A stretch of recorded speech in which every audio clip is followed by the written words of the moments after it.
So, welcome everyone to this interactive session on designing blended synchronous learning using the Community of Inquiry framework. This is the last installment of our continuing education series.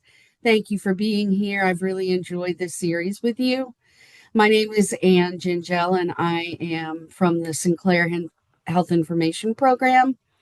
And today we're going to focus on the big ideas behind blended synchronous learning and apply them using the practical inquiry model in a short applied format. So at this time, I'd like to ask you to review this slide and find the icons that you're going to use to participate in today's session. At this time, please click on the chat icon if you haven't already to open the chat box. It should appear on the right side of your screen. If you happen to need closed captioning, select the number 1, and then you will select number 2. The captions will appear at the bottom of the screen. So when you feel comfortable with all the tools, please give me a thumbs up and we'll go ahead and move on. Thank you all so much.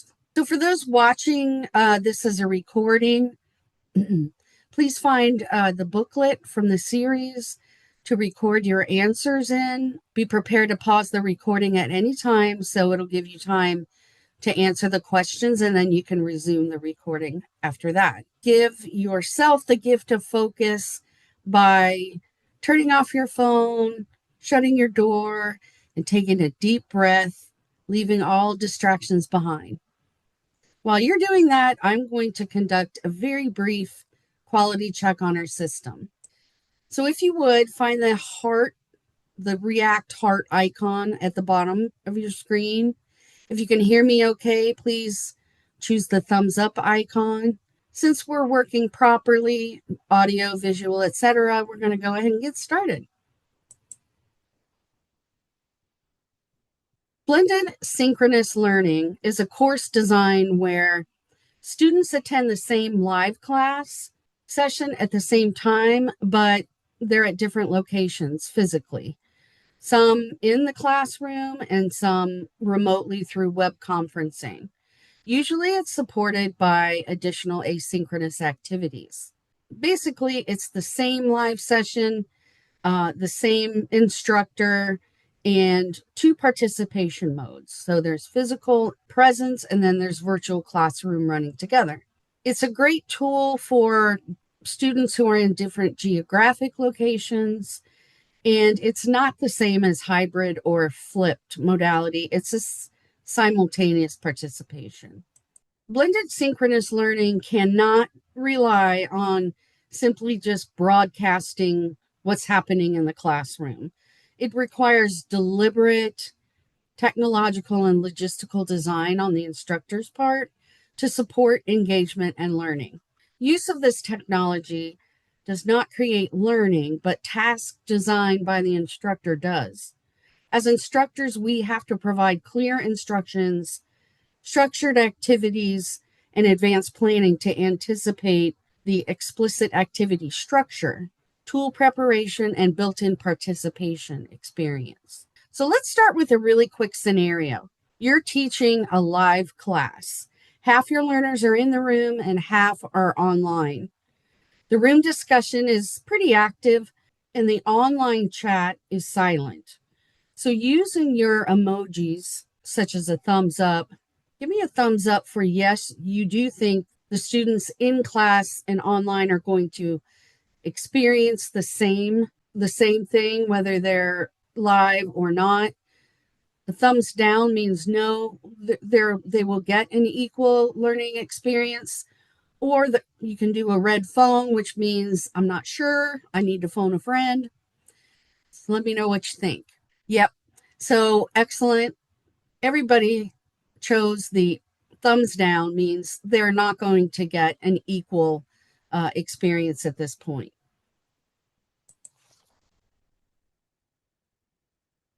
Okay. So we know that blended synchronous learning brings in-person and remote learning together. at the same time in shared learning activities. But the experience is not automatically equal across modalities.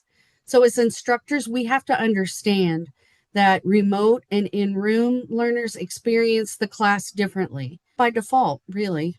And the community of inquiry still applies, but the environment is more complex. Blended synchronous formats look efficient, but learning equity depends on instructional design, beginning and end. Without structure, presence, and participation are split between the groups. And physical presence creates an innate social interaction where online, they're not able to experience that. So really by default, the experience is split between the two groups. Physical presence has that social interactive advantage for the in-room students. So without intentional design, remote learners can become passive learners, as we can see here. So I want you to think about your own experiences. Have you had remote learners where you were instructing and they became more observers instead of participants? I know I have. So take a second. Let me know in the chat if you have had that type of experience, sort of where you can see on the screen that students won't turn their cameras on or they look very bored type thing. I know I have had that experience personally. A lot of times I'll be in a live lab. I'll call on someone who doesn't have their camera on and it's crickets. I get absolutely no response. So it makes me wonder, are they even there watching? So you both have had that same experience, probably both as a student and an instructor. But Anna, you've never had been in a blended experience? Yeah. So people have a tendency to be disengaged online and really don't do a lot of the participation. And yes, Cassandra, I agree. It is a challenge for the instructor. That's very obvious. Thank you. So blended synchronous learning cannot rely simply on, like I said, broadcasting the classroom, and you expect everyone to pick up what it is that you're teaching. It requires that deliberate logistical design to support the engagement and learning. So there's 4 areas of research that have been done to emphasize their importance, and those are extensive preparation, structured activities, clear instructions, and advanced planning. So all 4 of those together have been proven that, with a strong plan, blended learning can be successful. So teaching presence in blended synchronous activities require following. So design and organization, facilitating discourse, and direct instruction. So course design choice shapes everything that follows. Discussion quality, how engaged your students are, and the depth of their learning. So at this point, I pulled up a poll. Which are the common design mistakes that weaken blended synchronous learning? Look over your options and in the poll, select all that apply. So if you're watching this later, please record your answers in your booklet. Right? So I'm seeing lots of B's, C's, and D's. And those of you who chose all of them are absolutely correct. These are all common design learning mistakes that weaken blended synchronous learning. So no structured cross-modality interaction, meaning the instructor hasn't allowed for that, online to in person to online interaction. So great job, everybody, on that. So we're not going to ever leave out the community of inquiry. We know that intentional inclusion and engineered interactions need to happen so that the teaching, social, and cognitive presences are equal, like we learned in our last installment. They need to be equal and they need to extend to both the in person and the online learners. So, some recommended strategies for you: explicitly planned synchronous interaction, cross modality collaboration, structured discussion patterns, and participation expectations. So, learners, they may need targeted outreach, facilitation support, or structured engagement prompts. And let us not forget that there are support roles out there for instructors that can help bridge these modalities. I'm speaking of instructional assistants, facilitators, or tech moderators, technical help, because COI presence balance must be intentionally distributed. And don't forget, students share responsibility for including their peers across the modalities. They can be a real help in making that happen. So now we come to a short 3-minute case study where we're going to take on the persona of a HIM compliance training on a proper release of information disclosure tracking. Half of your employees slash students are in the room with you and half are online. What's happening in the room now is that the learners are quickly discussing the scenarios that are presented out loud and they're comparing interpretations. Remote learners remain mostly silent and submit short chat replies. At the end, the instructors summarize the answers without calling on any of the remote learners.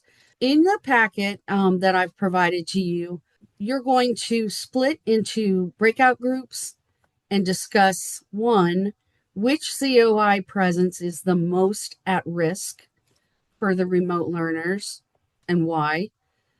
What is one design change that would improve inclusion across the both groups in terms of setting up a training session and assignments? What's one thing that could be changed that would improve inclusion for both? And then what is one interaction that you would include in both so that both the in-person and remote learners are getting the same experience? So I'm going to go ahead and you will go to these chat rooms. I've pre-assigned them, so you'll automatically be sent to the chat room. There'll be a timer and a countdown for you. When the time gets to 30 seconds, you have 30 seconds to finish up. And then we're going to come back here to the main area and share our ideas. So what you'll need to do is to click stop and join, and you'll be in your breakout room. Okay, so the timer's on. And so for those of you who are watching online, this would be a great place to pause the video and take your time as much as you want to think about these 3 solutions and what your response would be.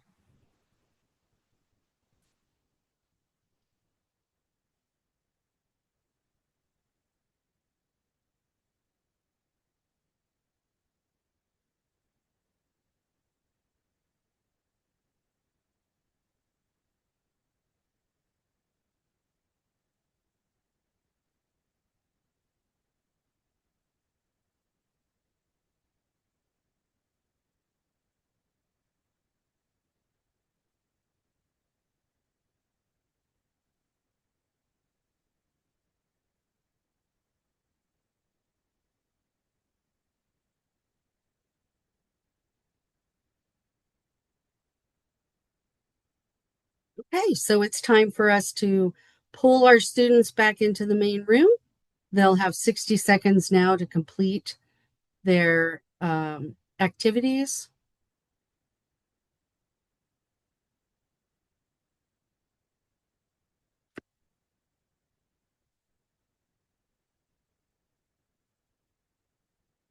Okay, it looks like we're back. Hope everybody had a good few minutes to talk this over. I'm going to ask for participation in answering the first question. So, which COI presence is most at risk for remote learners? Anybody want to take a stab at that one? Do you want us just to answer Yeah. verbally? Is that okay? We thought social presence, Oh, just because not feeling that connection of their I think classmates. that I agree with you wholeheartedly because it is extremely difficult to balance those two modalities at the same time. Mhm. Maybe not so much when you have one or the other, but when it's simultaneous and you're trying to keep that feeling of collaboration and togetherness, it's definitely a challenge. So, excellent job on that one. And then, how about one design change that would improve inclusion among the both groups? We actually kind of combined like two and three because it kind of like led into each other. Yep. So like I Mm-hmm. guess like the design choice, we talked about like basically just being intentional about how you're going to include the remote learners and then like specifically this kind of led into number three, but like an interaction you would include. So like if you had a breakout room, like maybe you pre-assigned groups that paired live students and remote students and made Nice. them work like in a discussion together so Yep. that like you had to have that interaction. Excellent. I think that that would be probably the first one that I would start with to make that design change. You both did a great job. Thank you so much. Anyone else want to chime in? So, here I have a couple of questions for you. You can see the poll will come up and ask you. So, the first question is, what is the most common risk when blended synchronous classes are not intentionally designed? So, are they in room students participate less? Remote students become passive observers? Technology becomes too advanced, or content becomes too detailed? So, the most common risk when you're teaching blended synchronous classes and they're not intentionally designed. Mhm. So, we have some answers coming in. Okay, so we had a couple of students say A, in-room students participate less. The majority here chose B, remote students became passive observers, and let's take a look. The B's have it. So risk that we have during synchronous blended situations is that remote students have a tendency to become passive learners. So you guys did a great job on that. And then here's another question. Which of the following best represents or reflects the core message regarding teaching presence? All of you have already answered. We have a very strong showing for answer C. So let's take a look and see if that is the correct answer. And it definitely is. So you've been paying attention and really showing a good appreciation and understanding for blended synchronous learning. It's a great job. So, what have we learned here today? Well, overall, we know that teaching presence is the intentional architecture of learning, where thoughtful design, guided discourse, and purposeful instruction work together to turn structure into deep understanding.